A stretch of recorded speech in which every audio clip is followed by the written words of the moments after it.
Have you always just syndicated in Utah? No, I've got, actually I started That's right. syndicating Yeah. 2 years ago. I've been in 24 total syndications, 4 of them in Utah, 20 outside. Most of them,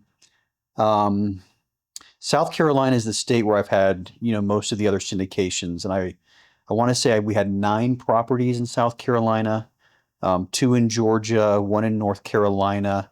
God, I was in all those markets when I was at Real Source. And I mean, some of those markets, were really popular. A lot of money flooded there, but we got a lot of our money. Management is just a whole different ball of wax. I mean, we had 2 properties in Augusta. We only have 1 there now, but poverty rate in Augusta is like 23%. Salt Lake City poverty rate 7%. And so when you start looking at, little things like collections and evictions. Yeah, and you're at a lower cost of living. Lower cost of living. So, and then you drop that down to the poverty rate. Exactly. And it's not a lot of money. Not a lot of money. And so, one of the challenges we're having on our Augusta property is, about 50% of the people that apply can't qualify to rent. They don't have the income, they don't have, the background, rental history that you want. So, and we were seeing the same thing in South Carolina. I mean, the communities we were in, poverty rate there was 15 to 20, statewide, it's about that. So I didn't realize how big of a difference that would make. But, here in Salt Lake, poverty rate in Utah is around 5 to 7%. So, 1/3 of what it is outside or in that southeast area. But, we do get a very high percentage of qualified renters. We don't get very many people that show up and, can't qualify. So, it's interesting. I never invested in Salt Lake, even though I've lived here. Yep. Pretty much my whole life. And the reason I didn't is because everything is so predictable, so stable, and there's so much money that wants to stay here. Mm-hmm. And it's for the reasons you talk about. It was just the standard of living is very high here. Education levels are very high here, and there is a lot of wealth here that just wants to stay trapped here. Mm-hmm. So I was always amazed when I saw what you're doing down in South Salt Lake. I was just like, how did you guys buy those properties at that price? Because what kept us out of the market, and we need to go, but we were doing like investment grade, B plus or A, 150, 200 unit complexes. We could never afford to get in this market. Yeah. And yet you found something, you found the proverbial needle in the haystack with affordable in Salt Lake. Yeah. It is different. And I mean, I was literally just at a lunch, a group called Powderland, and they emphasize this a couple of times that you made mention money wants to stay here, but there's 5 or 6 families that control over half the real estate in the state. Commercial real estate is probably more than half. I don't know what the number is, but I went to school with 2 of them. Yeah, and most of the families were represented at that luncheon that I went to today. But it's kind of interesting, just kind of how that plays out. And these are generational families that have been doing this for years and years and years. And so there is a little bit of, maybe a little bit of intimidation trying to come into here. And a lot of people were like, yeah, you're going to have a tough time breaking in. But, I think, maybe part of it is just, my military background. It's like, I can break in, I can break in. That's one thing I, in a very different context, learned how to do. There's 2 properties in the portfolio. One of them was a gentleman who was retiring, who had managed his own property for 30 years. It's the only commercial multifamily property he had. I don't think he knew what it was worth. I know he didn't know what it was worth, because when he first listed it, he was listing it as, what you would sell a 4-plex for multiplied by 6, and multifamily doesn't work like that. When I first saw the property, he was listing it at like $6.5 million. He was using a residential real estate agent. The residential real estate agent didn't know what it was worth either. I think my words to him is, he's smoking crack if he thinks he's going to get $6.5 million for that property. A year and a half later, we bought it for $4.5 million.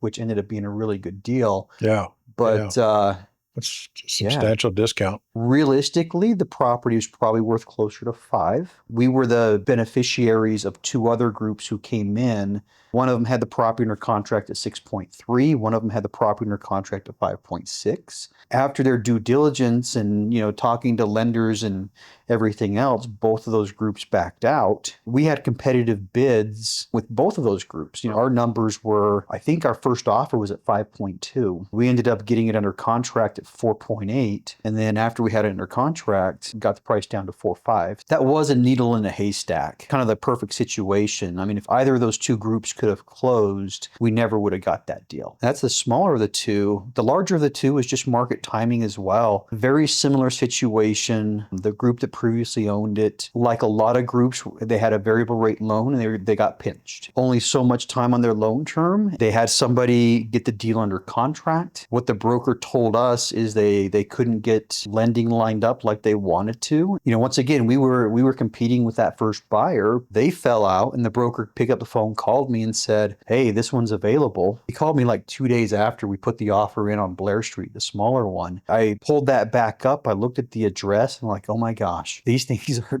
4 blocks away from each other. And that's so they almost could be managed like one property. They are, yeah, and we do. Yeah, we do. So that's brilliant. We've been talking to our property manager about doing this for a while. We have 125 units in Salt Lake. One of them's downtown, but we just finally got our property manager to give us 1 leasing agent over all 3 properties. Nice. We used to have 3 different leasing agents, for 4 properties. So we got that pared down. We now have single leasing agent only working our properties too. Just a proximity of 3 properties, and from north to south, they're all right off of 30 East, probably 5 miles, 5 miles between all 3. Great location too. Yeah. Love that location. This is the first time outside of these little investments. My wife has made rental properties like the odd condominium here, duplex there. This is the first time I've owned multifamily in Utah. I've owned tens of thousands of units. Yeah, through RealSource and the sponsor work we did there, but I've never owned in Salt Lake before, and I'm thrilled about it. Yeah, so thanks for letting me in on this thing. No problem. But so we probably got to be getting pretty close to getting this funded and being done with it. Yep. If there was somebody that wanted to get invested in this, well, how would they get involved in it? I mean, I got introduced to you through PREIshare, which was fortunate, and I get a chance to look at all the deals out there, and I immediately jumped on yours like a hungry kid on a Hershey bar, because I know the market here so well, and I know that area so well. Oh, and that area is a great area. Well, I mean, how to get involved? It starts with a call. We want to make sure this is the right investment opportunity for people who are coming in.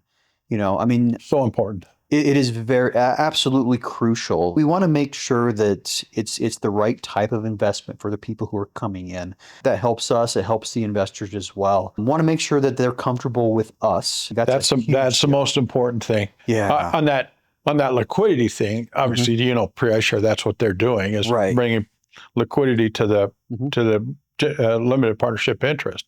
Yep. Which that's a game changer. It is, absolutely. When I was syndicating, people used to always say to me, I would get great referrals from my existing investor database that I'd been working with. These guys I'd worked with some of them for 20 years. They'd send me a referral, and they'd say, "Well, God, you've done such a great job for Ethan. Just tell me, about how do I get invested?" And you go through the process with them. Then you say. And this was back when all we were doing is 506Bs. Right. And you had to have that prior relationship. I'd say one of the things I got to inform you is if you need to get out of this thing early, I give them an approximate date that I thought we'd be selling, because our disposition cycles were always based on market conditions. And so we didn't have any fixed dates. But if you need to get out of this, Ethan, I got to tell you, your options either sell it back to me, and that's a conflict of interest. I'm going to disclose that to you right up front. Yep. And I'll probably give you what you got into it, or you can sell it, and it might have been worth quite a bit more, or you can sell it to somebody that's already in the deal, or somebody I know. That's all the options we got. And there's limitations. I mean, just because of how SEC sets things up, we can't just bring anybody in. They're not typically marketable, which and you still got to approve them and the suitability and all of that. And 506C's got some leniency, but some of the state laws are still kind of draconian. Correct. But and you got to kind of be aware of that. But the great news is that out of those guys I was talking to that were referred to me, 7 out of 10 would back away because I don't know, Mike. I like what I'm hearing, but I might need my money in 3 years. Yeah. And something that happens a lot is, we'll start talking to somebody over, for example, the South Salt Lake portfolio deal. And, for some people, it takes a while to get comfortable with us. A lot of times what happens is it's no on the first deal and we keep talking, and maybe it's 6 months from now, maybe it's a year later, but very frequently we start the conversation over 6 months to a year later on a different project is when, investments are actually made. We have to be comfortable with each other. It is, 3, 5, sometimes 10-year horizons, depending on the deals we're doing. Outside of PREIshare service, there's limited liquidity events. It's like a marriage or of some sorts where we're in this together for 5 or 10 years. So there has to be a comfort level there. Absolutely. We want people to understand the deal. Hey, when are the expected returns? Understand why we like the deal so that there's fewer questions later. We'd rather have somebody come in knowing everything. Once those two things are taken care of, they're comfortable with us. They know the deal. From there, it's easy. A couple papers to sign. Sadly, a lot of times I just think that people don't read the full PPM. They don't. And I wish they would. And part of that, because it talks a lot about in a PPM about who the sponsor is. Yep. Now, one of the things I love about my investment with you is I've gotten to know you. Yeah. And first off, right off the bat, you're ex-military, so thank you for your service. Sure. And what I love about military guys is they're very regimented. They've got a plan in mind, and then they got a backup plan and a backup plan to that plan. Yep. And I see all of that in you. But if people don't take the time to read the PPM and get the background of the sponsor and so forth, or I know you've done a video with PREIshare where you talk about your background. But it takes that getting to a little bit of time, and that's one-on-one time on the phone. And I would encourage anybody that's interested in this project, and everybody should be, they really should spend a little bit of time with you and get to know you. Yeah. I know you've been really patient. I've sent some of my old investors to you, and they always come back and say, yeah, he's a great guy. He just took time with us. We got a good sense of who he is, and also your team, and that's critical too, is that is who's actually going to be, the, as you would say, the boots on the ground. Yeah. And so that, I wish people would just take that time. Rather than talking about jumping right into the investment, take a little bit of time to get to know each other, because you're going to be married to each other for, even with liquidity these days, no one really makes that investment unless they really intend to stay with it. Right. And most of my investors towards the end, it's like, they weren't concerned about liquidity. It's just like, oh, don't give me my money back. I got to go find a 1031. Keep it working. Yeah, I got to, just leave it parked. But new investors to this, especially younger investors where they've got kids that are maybe coming to college age or something like that. Yeah. They need to control their cash, but they also need to know who's in control of their cash. Correct. And I mean, a lot of people, one of the benefits of real estate is talking about, different phases of life. There's some people that are looking for cash flow from investments. We do a lot of value adds, and so they're not super cash flow strong. That's part of getting to know the sponsor, and something that I'm very careful with. If somebody comes to me, I'll ask them, why are you doing this investment? And if they come to me and say, because we're looking for cash flow, I'm very happy to point them somewhere else. And for people who are in the Salt Lake area, we try to do monthly events where we invite investors out. Last month, we were at Topgolf with a bunch of investors, some who have invested with us, some who are looking to invest with us as well. This month in May, we're actually going to go to an axe throwing place, and we've invited a bunch of investors to that as well. So we try to make it easy to get to know us. Obviously, wherever you're at in the world. We can hop on a Zoom call. For anybody who's local, it's a lot easier to get to know you because we're all in the same area. And we have fun too. Well, you're a pretty easy guy to get to know. Yeah. This is the first time you and I met face to face. Face to face, correct. Yeah. Which is, I'm glad that happened. It happened just because we were in proximity of each other. I happen to live here in Salt Lake myself, but I got a good feel for you on the Zoom calls. Yeah. You were very honest with me. You were very transparent. And what I love about it is that I never once felt like I was being sold, in the whole process. Yeah. I felt like you were interviewing me as much as I was interviewing you, make sure that this is going to be a good matchup. And so that can be done. You can get it done on a Zoom call. I know, because I did with you, and it worked. So that's good. So they should set a time with you, get to know you, get comfortable with you, and then you can talk about the investment. Yep. And I can vouch for the investment. Like I said, I've got my own money into it now. Yeah. You got anything else on the horizon? Because I kind of think you're one of those rising stars here. And our goal is 2 or 3 acquisitions per year is what we're trying to do. We did close a small property a month and a half ago. The way this one came up is we had just closed on White Pines, and this one came across our desk. It was actually in a very similar situation. It's one that we had made an offer on probably a year and a half before. The broker basically gave me the opportunity. He's like, you got 2 weeks to get an offer in. Otherwise, I'm taking it to market. I mean, we just closed on South Salt Lake and we're still raising.